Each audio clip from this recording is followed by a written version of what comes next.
Welcome back to MK vision Tamil. இன்னைக்கு இந்த வீடியோவில் நாம பார்க்க போகிறது சமீபத்தில் தெலுங்குல வெளியான ஒரு த்ரில்லர் படம் தான் மை நேம் இஸ் ஸ்ருதி. இந்த படத்தில் யாரெல்லாம் நடிச்சிருக்காங்க அப்படின்னு பார்த்தோம்னா ஹன்சிகா, ஜெயபிரகாஷ், ஆடுகளம் நரேஷ், முரளி சர்மா அப்படின்னு நிறைய பேர் இருக்காங்க.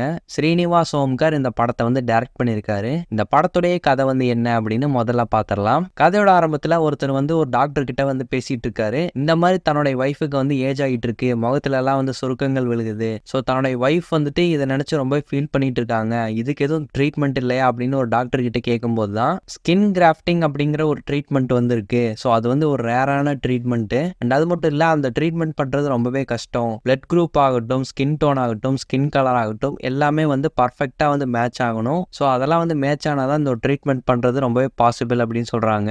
எவ்வளவு செலவானாலும் பரவாயில்ல, தன்னுடைய ஒய்ஃபை வந்து இளமையா காட்டணும் அப்படிங்கிறதுக்காகவே இந்த பிளட் குரூப் உள்ள பொண்ணை வந்து தேடி கண்டுபிடிங்க அப்படிங்கிற மாதிரி அந்த டாக்டர் கிட்ட இவர் வந்து சொல்றாரு. ஸோ இந்த டாக்டர் வந்துட்டு ஒரு எம்எல்ஏ கிட்ட இந்த மாதிரி ஒரு ரேர் பிளட் குரூப் இருக்கக்கூடிய பொண்ணை வந்து தேடி கண்டுபிடிக்கணும் அப்படின்னு சொல்லி ஹெல்ப் கேட்கறாங்க. ஸோ இந்த எம்எல்ஏவும் தனக்கு தெரிஞ்ச ஆட்களை வச்சு தேட தொடங்குறாரு. ஸோ இந்த ஒரு கதை வந்து ஒரு பக்கம் இருக்க, நம்ம ஹீரோயின் வந்துட்டு ஒரு அப்பார்ட்மெண்ட்ல வந்து இருக்காங்க. ஸோ தன்னுடைய பாய் ஃப்ரெண்ட் வந்து ஏதோ ஒரு பிரச்சனை பண்றாங்க அப்படின்னு சொல்லிட்டு ஹீரோயின் வந்து தெரியாதனமா அவரை வந்து கொலை பண்ணிடுறாங்க. ஸோ கொலை பண்ணி அவங்க இருக்கக்கூடிய அந்த அப்பார்ட்மெண்ட்லேயே வச்சு பூட்டிட்டு ஹீரோயின் வந்துட்டு வெளியூர் கிளம்பி போயிடுறாங்க. நம்ம ஹீரோனுக்கும் அவங்களுடைய பாய் ஃப்ரெண்டுக்கும் என்ன பிரச்சனை, ஸோ எதனால இவங்க வந்து கொலை பண்ண ட்ரை பண்ணாங்க, அந்த எம்எல்ஏ தேடிட்டு இருக்கிற அந்த ரேர் பிளட் குரூப் இருக்கக்கூடிய அந்த பொண்ணு வந்து கிடைச்சாங்களா இல்லையா, இந்த எல்லா கேள்விகளுக்கும் வந்து பதில் கிடைச்சதா இல்லையா அப்படிங்கிறது தான் இந்த ஒட்டுமொத்த படத்தோடைய மீதி கதை அப்படின்னு சொல்லலாம். ஸோ இந்த படத்துல இவங்க மெயினா பேசியிருக்கிற ஒரு விஷயம் வந்து என்ன அப்படின்னு சொல்லிட்டு பாத்தீங்கன்னா ஆர்கன் மாஃபியா, அதாவது ஸ்கின் கிராஃப்டிங் அப்படிங்கிற ஒரு ட்ரீட்மெண்ட் வந்திருக்கு.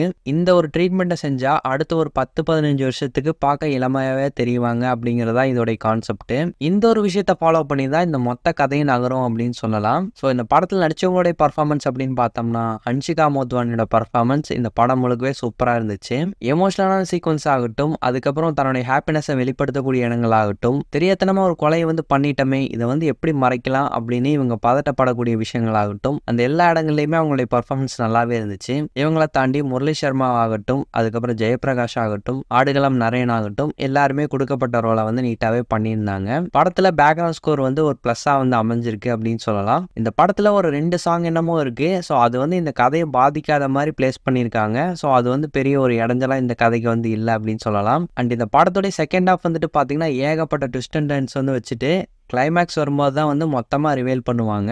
ஸோ அது வந்து பார்க்கறதுக்கு இன்ட்ரெஸ்டிங்காகவே இருந்துச்சு அப்படின்னு சொல்லலாம். ஓ, இதுக்காகத்தான் இதெல்லாம் வந்து நடந்தது அப்படிங்கிற மாதிரி. படத்துடைய முதல் பாதி நம்ம வந்து பார்க்கும்போது இதெல்லாம் வந்து எதுக்காக நடக்குது, ஏன் இப்படியெல்லாம் வந்து பண்ணிட்டு இருக்காங்க அப்படிங்கிற ஒரு மிகப்பெரிய குழப்பம் வந்து ஏற்படும். ஸோ ஃபர்ஸ்ட் ஹாஃப் முழுக்கவே அப்படிதான் இருக்கும். செகண்ட் ஹாஃப்ல தான் இந்த எல்லா கேள்விகளுக்குமான பதில் வந்து கிடைக்கும் அப்படின்னு சொல்லலாம். அந்த ஒரு விஷயத்த வந்து இன்ட்ரெஸ்டிங்காகவே காட்சிப்படுத்தியிருந்தாங்க அப்படின்னு சொல்லலாம். 2 மணி நேரத்துக்குள்ள இந்த படத்துடைய கதையை வந்து இவங்க சொல்லி முடிச்சது வந்து ஒரு ப்ளஸ் பாயிண்டா வந்து அமைஞ்சிருக்கு. படத்துல இருக்கக்கூடிய நெகட்டிவ் அப்படின்னு சொல்லிட்டு பார்த்தோம்னா எல்லா கேரக்டரோட பர்ஃபார்மன்ஸும் வந்து பார்க்க ஒரே மாதிரி இருக்கு.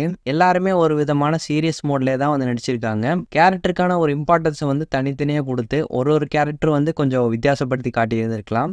ஓவராலாக இந்த படத்தை வந்து பார்க்கலாமா வேணாமா அப்படின்னு சொல்லி கேட்டிங்கன்னா, ஒரு நீட்டான த்ரில்லர் படம் தாராளமாக வந்து ட்ரை பண்ணி பார்க்கலாம். த்ரில்லர் படங்களை விரும்பி பார்க்குறவங்களுக்கு இந்த படம் கண்டிப்பாக பிடிக்கும் அப்படின்னு நான் நம்புகிறேன். இந்த ஒரு ரிவ்யூ உங்களுக்கு பிடிச்சிருந்தா லைக் பண்ணுங்கள், ஷேர் பண்ணுங்கள், கமெண்ட் பண்ணுங்கள். இந்த சேனலுக்கு சப்ஸ்கிரைப் பண்ணுங்க. தேங்க்யூ.